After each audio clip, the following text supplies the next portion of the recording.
Pakistan army, navy और air force को लड़कियां एफएससी करने के बाद और ग्रेजुएशन करने के बाद कब कब और कैसे कैसे ज्वाइन कर सकती हैं, आज की वीडियो में यही आपको डिटेल से बताने वाले हैं। सबसे पहले बात करेंगे पाकिस्तान आर्मी की, उसके बाद एयरफोर्स, देन नेवी की। तो एफएससी बेस पे हम चूंकि ऑफिसर रैंक पर अप्लाई करने के लिए एफएससी मिनिमम क्वालिफिकेशन रिक्वायर्ड होती है। पाकिस्तान आर्मी में डायरेक्ट अगर एफएससी के बाद जाना है तो एफएससी प्री मेडिकल के बाद एक कोर्स है जिसका नाम एएफएनएस है, आर्म फोर्सेस नर्सिंग सर्विसेज। उसके जरिए आप ज्वाइन कर सकते हैं और इसके लिए जो है वो मिनिमम एज जो है वो आपकी होनी चाहिए 25 से कम कम। ये आपके पास अगर 25 से ज्यादा है तो आप अप्लाई नहीं कर पाएंगे। अब यहाँ पर सिर्फ वो खवातीन ही अप्लाई नहीं कर सकती जो आर्मी फैमिली से हैं। ये पॉइंट याद रखिएगा कि खवातीन चाहे वो सिविल फैमिली से हैं चाहे वो मिलिट्री बैकग्राउंड से हैं, वो सब की सब अप्लाई कर सकती हैं एएफएनएस में। इसी तरह एफएससी करने के बाद पाकिस्तान आर्मी में लड़कियों के लिए और कोई ऑप्शन नहीं है। यहां पर बात बता देता हूं कि एमबीबीएस के लिए जो खवातीन जाना चाहती हैं वो डायरेक्ट पाकिस्तान आर्मी को ज्वाइन नहीं कर सकती। उनको पहले किसी भी दूसरे प्राइवेट या गवर्नमेंट मेडिकल कॉलेज से जो पीएमडीसी से अप्रूव्ड है पहले एमबीबीएस करनी होगी। एमबीबीएस करने के बाद एक आर्मी का प्रोग्राम है जिसको जीडीएमओ बोलते हैं, जनरल ड्यूटी मेडिकल ऑफिसर। उसके जरिए वो पाकिस्तान आर्मी में एज ए कैप्टन डॉक्टर जा सकती हैं, या अगर उन्होंने एफसीपीएस किया है, स्पेशलाइजेशन की है एमबीबीएस के बाद, देन वो स्पेशलिस्ट के तौर पर एज ए मेजर रैंक पर रिक्रूट हो सकती हैं। और ये शॉर्ट सर्विस कमीशन है पाकिस्तान आर्मी का। सेम लाइक अब हम बात करते हैं खवातीन वो जो पाकिस्तान आर्मी में प्रोफेशनल डिग्रीज की बेस पर आती हैं, जैसे अगर आपने बीएससीएस किया है या आपने बीएस जोलॉजी की है, बॉटनी की है, या इसके अलावा आपने जो है वो मास्टर इन इंग्लिश किया है या मैथ कम्युनिकेशन, या आपने लॉ किया है, तो आप फिर भी आर्मी को ज्वाइन कर सकते हैं। अगर आपने इंजीनियरिंग किया है जिसके अंदर आपके पास सॉफ्टवेयर इंजीनियरिंग है या इलेक्ट्रिकल मैकेनिकल इंजीनियरिंग है, तो इन तमाम कोर्सेज के लिए पाकिस्तान आर्मी का एक प्रोग्राम है जिसको लेडी कैडेट कोर्स बोलते हैं, एलसीसी। लेडी कैडेट कोर्स के जरिए आप ज्वाइन कर सकते हैं और ये शॉर्ट सर्विस कमीशन है। इसमें आपको डायरेक्ट कैप्टन का रैंक अता किया जाता है पाकिस्तान आर्मी की तरफ से। अब ये लेडी कैडेट कोर्स की भी हमने डिटेल देख ली, जनरल ड्यूटी मेडिकल ऑफिसर्स के बारे में भी जान लिया और एएफएनएस के बारे में भी जान लिया।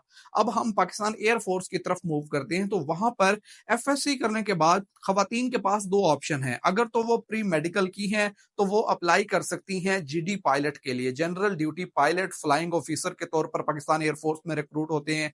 और इसके लिए FSC pre medical, non medical, ICS हर एक शोबे की खवातीन अप्लाई कर सकती हैं।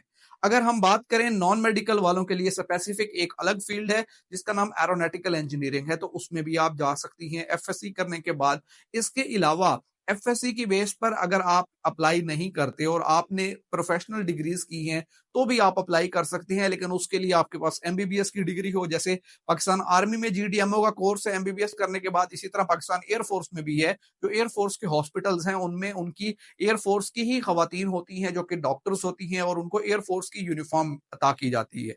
तो वो एमबीबीएस करने के बाद सेम लाइक वहां पर भी जीडीएमओ का प्रोग्राम है, आप एयरफोर्स को ज्वाइन कर सकते हैं। और ये जीडीएमओ का प्रोग्राम पाकिस्तान नेवी में भी है, एयरफोर्स और आर्मी तीनों फोर्सेस के अंदर है।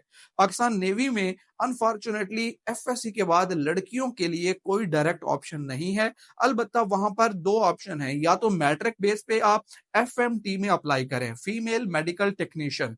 ये पाकिस्तान नेवी का एक प्रोग्राम है खवातीन के लिए। नेवी एफएससी मैट्रिक करने के बाद लड़कियां यहां पर अप्लाई कर सकती हैं। और इसके अलावा आपको पाकिस्तान नेवी में दो और ऑप्शन मिलते हैं। साइकोलॉजिस्ट के तौर पर आप जा सकते हैं एज ए ऑफिसर रैंक पर, या अगर आपने स्पीच एंड लैंग्वेज पैथोलॉजी की है या डीपीटी की है, doctor of physical therapy, then उसकी बेस पर भी आप पाकिस्तान नेवी को ज्वाइन कर सकते हैं। याद रखिएगा डीपीटी के बाद पाकिस्तान एयरफोर्स और पाकिस्तान आर्मी में कोई रिक्रूटमेंट नहीं होती, सिर्फ पाकिस्तान नेवी में होती है। अब यहां पर एक दो पॉइंट्स और आ जाते हैं, उनको हम यहां पर ऐड कर लेते हैं। ये तमाम जो कैटेगराइज हमने किया है इन तमाम फील्ड्स को, इन तमाम जो शोबे हैं जहां पर पाकिस्तान आर्मी को खवातीन ज्वाइन करेंगी, तो इनके लिए जो रिक्रूटमेंट की डेट्स हैं वो नॉर्मली साल में किसी शोबे के लिए एक दफा आती हैं, किसी में दो दफा आती हैं। जैसे पाकिस्तान एयरफोर्स की अगर हम बात करें तो जो जीडी पायलट के लिए रजिस्ट्रेशन है ये हर साल जून जुलाई में भी आती है और हर साल फेब मार्च में भी आती है। तो अब होता क्या है कि एक जो इनटेक है, जैसे जनवरी-फरवरी की इनटेक है, तो उसमें शॉर्ट सर्विस कमीशन और परमानेंट कमीशन दोनों के लिए रिक्रूटमेंट होती है। खवातीन एक दफ़ा ही अप्लाई कर पाएँगी, जबकि जो मेल कैंडिडेट हैं, जो बॉयज़ हैं, वो इन दोनों इनटेक्स के लिए अप्लाई कर पाते हैं। लेडी कैडेट कोर्स की हर साल जो रजिस्ट्रेशन है, वो मई, जून, जुलाई के महीने में ओपन होती है। एएफएनएफ की भी मई, जून में ओपन होती है। इसके अलावा अगर हम बात करें, तो पाकिस्तान आर्मी, नेवी और एयर फोर्स में जो प्रोफेशनल कोर्सेज़ हैं, जैसे जीडीएमओ का कोर्स है, उसकी अभी पाकिस्तान आर्मी में इस टाइम करंटली जनवरी में इनटेक ओपन है 2024 में। इसी तरह पाकिस्तान नेवी और पाकिस्तान एयर फोर्स में भी जैसे-जैसे उनको रिक्वायर्ड होता है स्टाफ, तो वो इश्तिहार लगा देते हैं। कभी जनवरी-फरवरी में आ जाता है, कभी जून-जुलाई के महीने में आ जाता है। तो ये तरीका है पाकिस्तान आर्मी, नेवी और एयर फोर्स को जॉइन करने के लिए। आप उनकी ऑफिशियल वेबसाइट्स को भी विजिट कर सकते हैं और उनकी वेबसाइट्स पे गाहे-बगाहे अपडेट लेते रहा करें, ताकि तमाम अपडेट्स और तमाम इन्फॉर्मेशन आपको मिलती रहे। उम्मीद करते हैं वीडियो बड़ी हेल्पफुल रही होगी। वीडियो को शेयर कीजिएगा। खुदा हाफिज़।